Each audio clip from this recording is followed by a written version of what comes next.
Hello, welcome to Gardener's World. At this time of year, flowers are emerging like stars amongst the grass. Now, no plant is more star-like than the anemone. We have here the native wood anemone, Anemone nemorosa, which is delicate and small. But Anemone blanda is often better for a border. This is Anemone blanda white splendor. Bigger plant altogether, bigger flowers, more of them, and it can hold its own in amongst the hurly-burly of a border. So it's just a question of fine-tuning the planting so you get the effect you want, which at this time of year is to combine that sense of newness and freshness with a touch of delicacy. This week, Joe is exploring an extraordinary garden in deepest, darkest Surrey. This is so dramatic, a real jungle garden. This is amazing. And Carol returns to see Jeff and Sally in their Somerset garden as they develop a master plan and get started on their mature garden renovation. The big thing about what you want is this view. But at the moment, you can't even see the pond, can you? I know, it's a shame, isn't it? Yeah. I would like to be able to see the pond from here.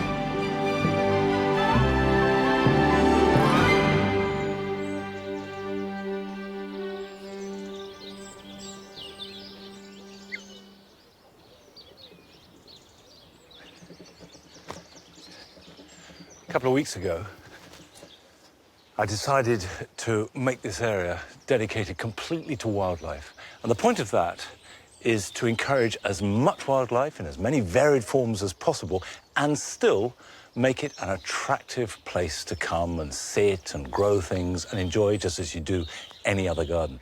But one of the first things to do if you're having a wildlife garden is have some water. And the pond is roughly dug out. What we have is a shelf in a semicircle round the back, which I can put plants on, which is semi-submerged.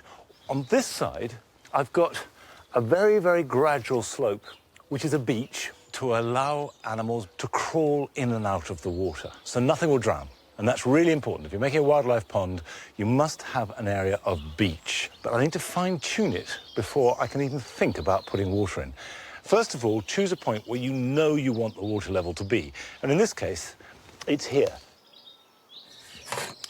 So if I put that in like that,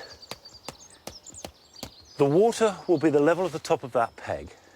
And I want it to be above the level of the highest point of that shelf. Now, I've got a spirit level here that's quite long.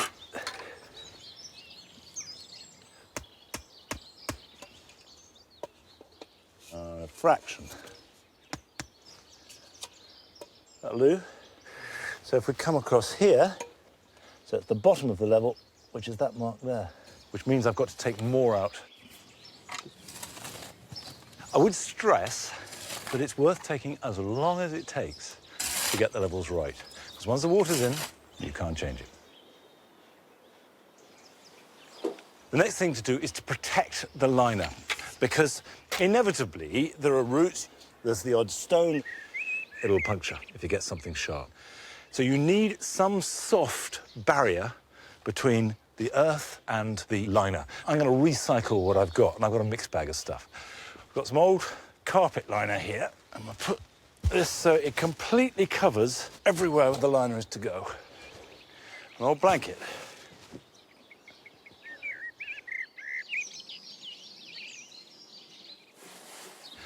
This is the pond liner. It's a synthetic rubber. My advice is shop around and buy the very best you can afford. What we need to do is roll it out. Always get one plenty big enough, because it is deeply frustrating to get one that's too small.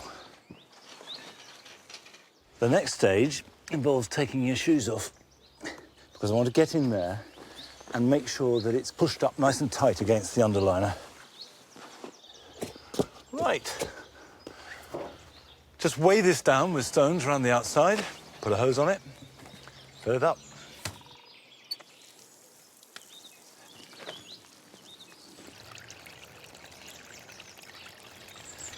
Now, that'll take about 30-40 minutes to fill, and I'll keep an eye on it. A few weeks ago, Carol went to visit Sally and Jeff's garden in Somerset, and they'd bought a house and garden. It was very overgrown, and they felt a bit daunted by it. And now they want to set about making it their own. So, with her help, they'd come up with a plan. Sally and Jeff recently moved into their new house with a mature garden. They now need to gain the skills and confidence to make it their own. So this year, they've asked me to help peel back the years. They've made a start by employing a tree surgeon to remove some of the larger dying conifers. And we've put our heads together to come up with a plan for the garden. Well, armed with our plan, let's have a look. The big thing about what you want is this view. Yes. But at the moment, you can't even see the pond, can you? I know, it's a shame, isn't it? Yeah. I would like to be able to see the pond from here. The thing about this terrace at the moment, you do feel like there's no proper way down, you know, nothing to join the house to the garden. Yeah. Well, I think if we have steps in the centre here, Yeah. it would lead down almost directly to the pond. But it would be really lovely, wouldn't it, if those were your steps, to actually have these two Yes. big herbaceous borders at the side, full of flowers. Really Holly. going to Oh, set it'd it be off, fabulous, isn't it? wouldn't it? Yes, I'd love that. Needs to be wide enough, though. You want something about, you know, 6 feet? What's that in metres? 1.8. So you feel when you're here, you're surrounded by flowers, but then your attention is focused on the view. Sounds perfect. And then you come down your gorgeous steps, into the garden proper, and come across here. Now, at the moment, what do you feel about this? Well, I feel it's a shame it blocks the view of the pond. It'd be nice if the pond was part of the view through to the landscape. So as part of the garden plan, we can reclaim the view by clearing this area and moving the shrubs to a new nursery bed for now, making room for a spectacular new flower border. That would be superb when I'm sitting on my bench. Yeah, it would. And surrounded by these beautiful scented flowers on a summer's Me evening. waiting on you. Yeah, exactly. With his one With hand. his one hand. Yeah. But you've had a bit of an accident. I have. So. I have. So we'll have to do the work and you'll have to direct I'll do the operations. pointing.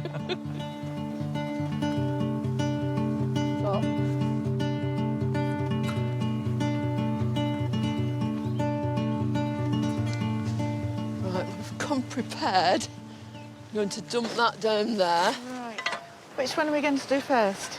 Well, I think we should start with this. I mean, there are two very similar shrubs here. They're both spirea. We want to take these out. And if possible, we want to save them, save their lives, and at the same time reinvigorate them. So we're going to prune them. So you want to start by taking out old wood. This wood is the stuff that's old. It's all twigs at the end, nearly dead stuff. You just want to get rid of that. Yes. But if we cut back to these lovely new strong shoots, at the moment all that energy is going right up in the air, but if we cut some of these back to just above one of these shoots and at the same time cut out lots of this old wood. Good. So where's some pruners?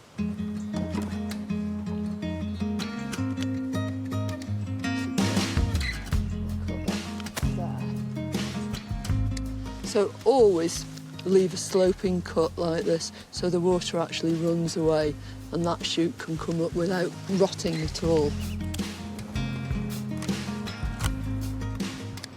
So can we apply these same principles to all the shrubs in the garden? Not to everything, but to quite a lot of shrubs. Stuff like forsythia and wigelia. It's very compulsive, isn't it? It's difficult to know Yeah. when to stop, isn't it? But there's loads more to do Right. too, so Yes. we better crack on. Yeah? Right. OK. So we need to clear the ground, which includes moving the shrubs Sally and Jeff want to keep. The idea is to get as much soil as possible, but it's got to be portable.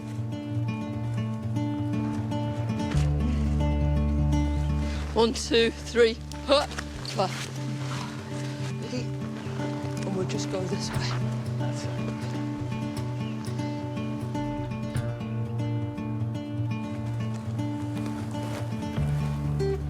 This whole area is going to be your utility area. That's what we planned, yes. You've got plans to grow veg, haven't you? Eventually, yes. But I think for now we're just going to use it as a sort of holding bed, aren't we? Yes. Nursery bed. Yes. The shrubs can stay here until Sally and Jeff have decided where to plant them, back in the garden. 1, 2, 3, right over it and then drop. Just give it a nice gentle healing.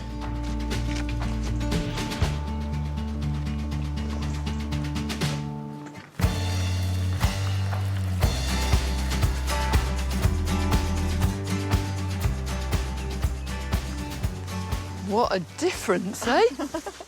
Isn't it? It's amazing. It is. You can see the pond. Yes. What a difference a day makes. Well done. Today's hard work has given Sally and Jeff a clear idea of how to put their plan into action. We've started the process that they'll continue, so that next time I'm here, we can get on with creating the flower beds that Sally would love.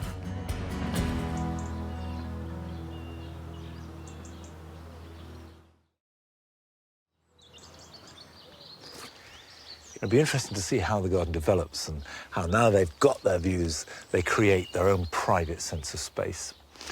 Well, the pond is full. It won't take any more water.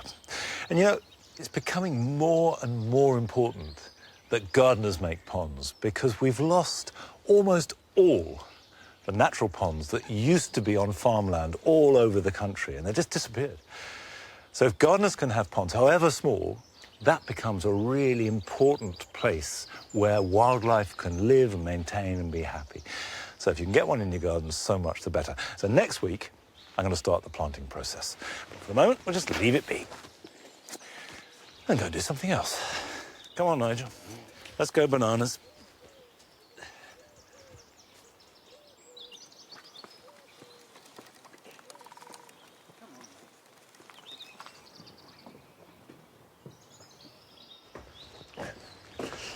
Boy. Well, to go from the natural and the wild to, in the context of this garden at least, the very unnatural. This is a banana. It's the Abyssinian banana, Ensete ventricosum morellii. And it won't withstand any cold at all. So I lifted it from the jewel garden last October and brought it in here. And the reason I brought it into the tool shed, not into the greenhouse, was I wanted it to go dormant. I wanted somewhere cool but frost-free and dark. So now we've come to Easter time. It needs to be gently brought back into its summer life.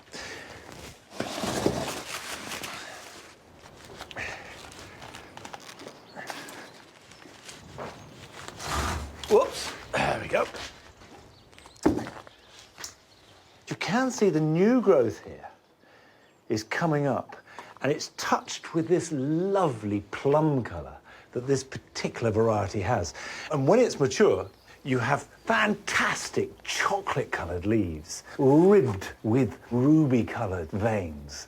But if I was to take this from the dark comfort of the tool shed, and after I thought the frost would pass in May, plonk it outside and plant it where it's to grow in the jewel garden, it will be too sudden a re-entry. It will be completely shocked.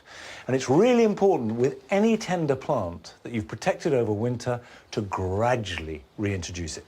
Now, for a banana, this comes in some very, very simple stages. I'm going to top that up with a little bit of garden compost just to give it a little tweak of nutrition, and I'm going to water it. Everything about this plant is dramatic.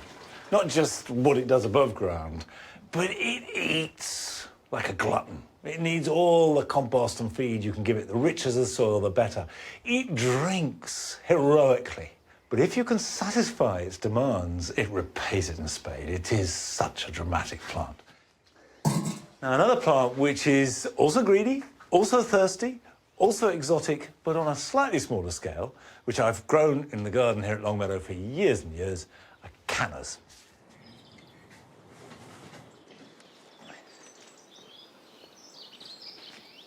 I think these are just wonderful, and for the jewel garden, perfect, because they have real intensity.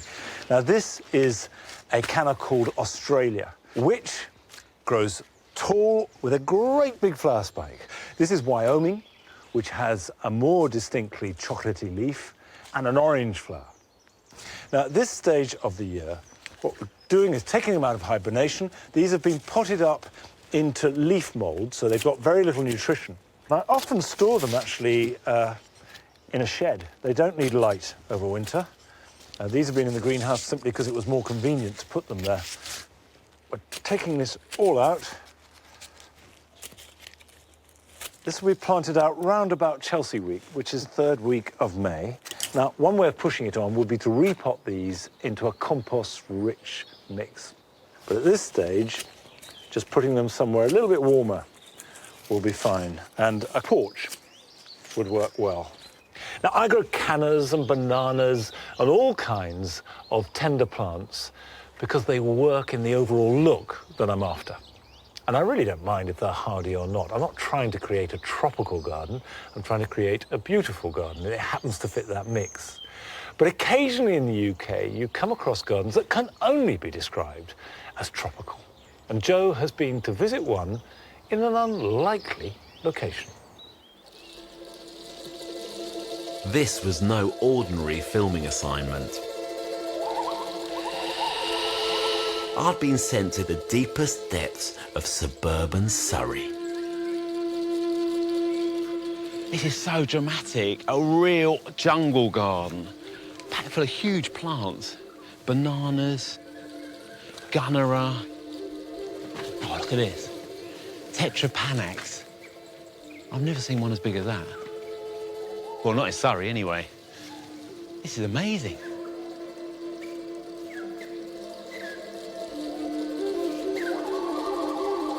Jack Salway has lived here for 37 years.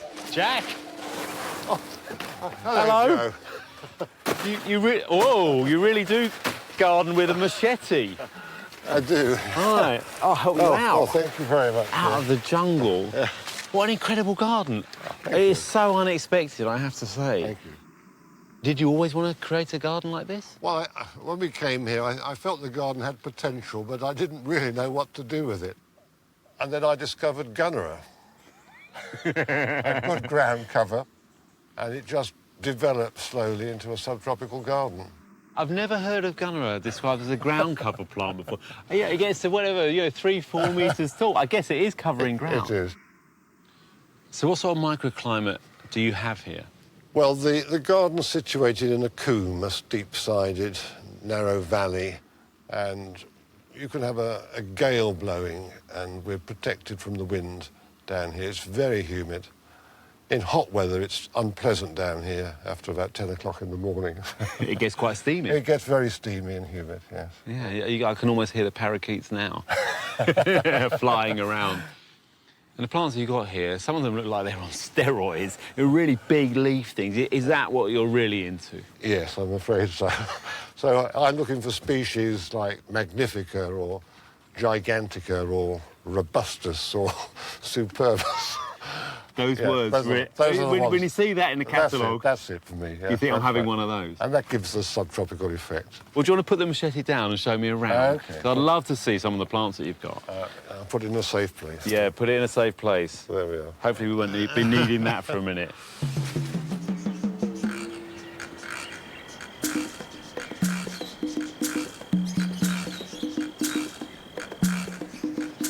Wow.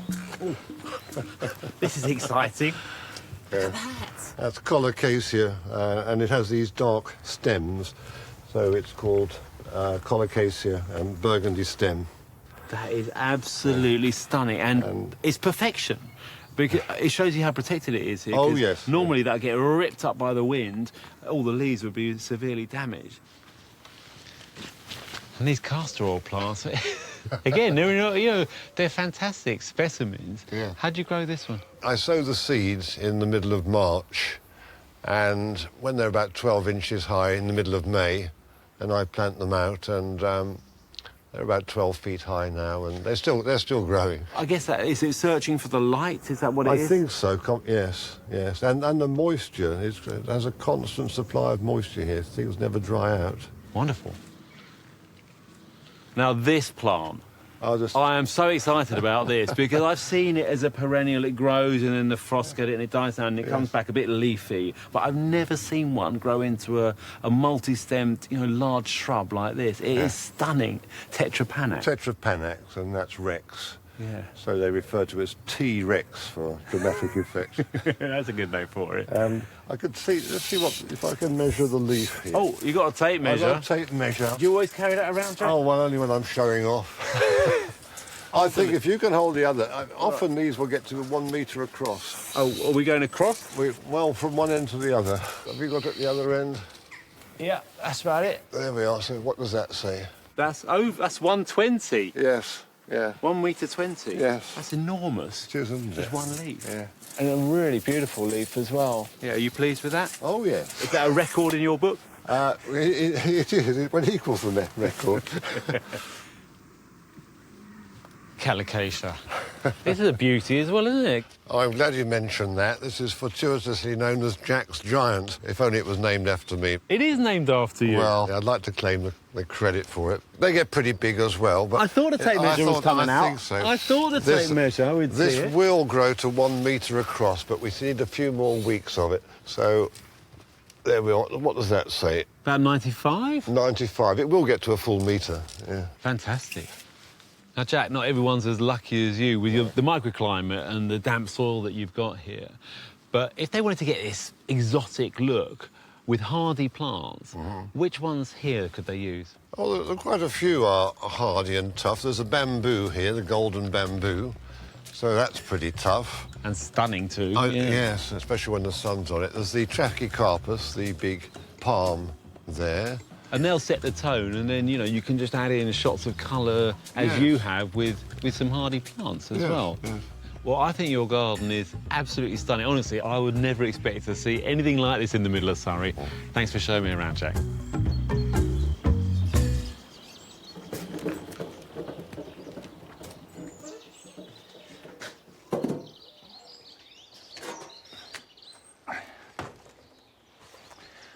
I love the look of delighted surprise on Jack's face. It's clear that this jungle in his Surrey garden came as a complete unexpected bonus. But the key thing is to be responsive to the conditions on the ground. It doesn't matter what should grow or what everyone else is growing. If you can grow it, that's great. But if you can't, don't force it, because then the plants will never thrive like they clearly were in his garden. Now, these want a little bit of water. Right, they're now ready to start growth. I don't want that growth to be too fast. I just want to monitor it over the next couple of months so that when the last risk of frost is gone and I plant them out, that's when I really want them to take off. And you may not grow cannas, but here are some things you can be doing in your garden this weekend.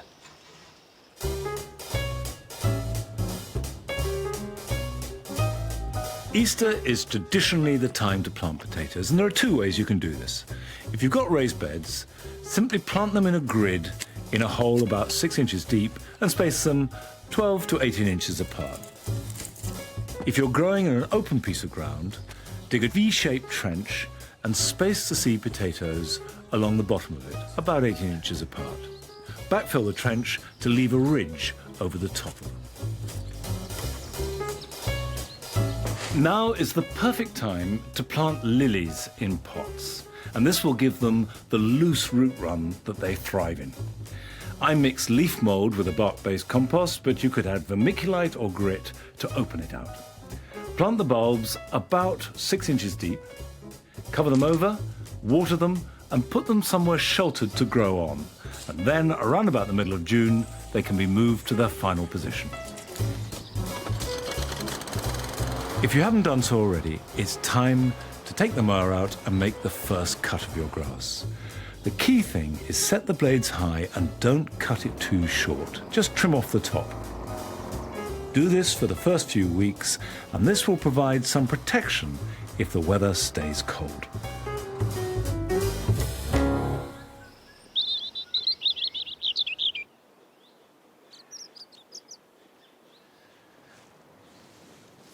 What I love most about this time of year is that combination of a sense of hope, of life just pushing up out of the ground with subtlety and delicacy. And this is found in really very ordinary plants.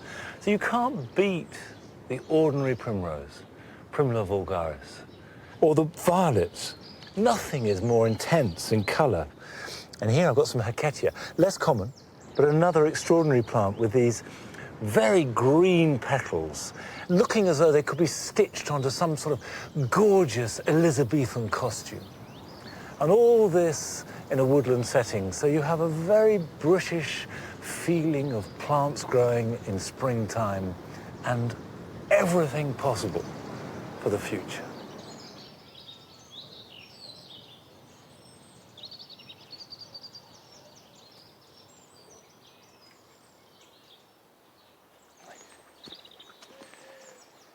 We've got to that time of year when the soil in the raised beds is dry enough for a bit of direct sowing. And in this bed, I'm just going to put members of the beet family.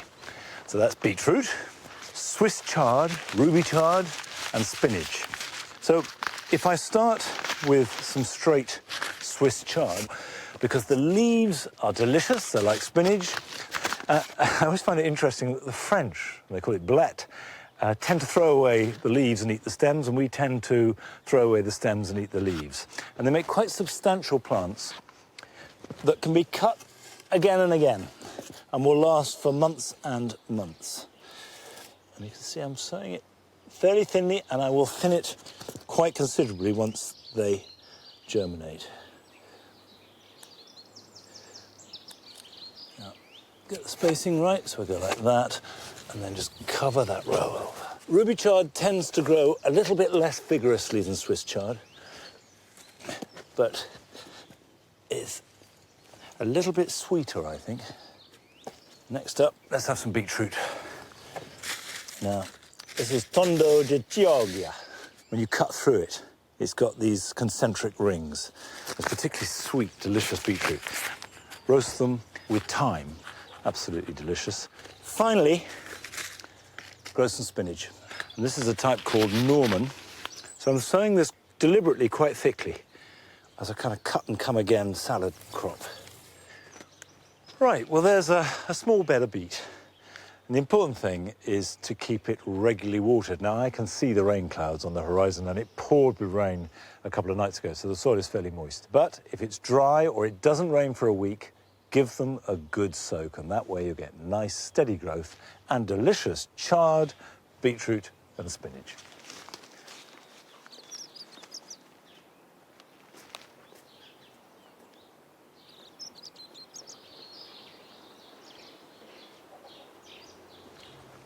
Well, I'm afraid that's all we've got time for. But I'll see you next time back here at Long Meadow. So until then, bye-bye.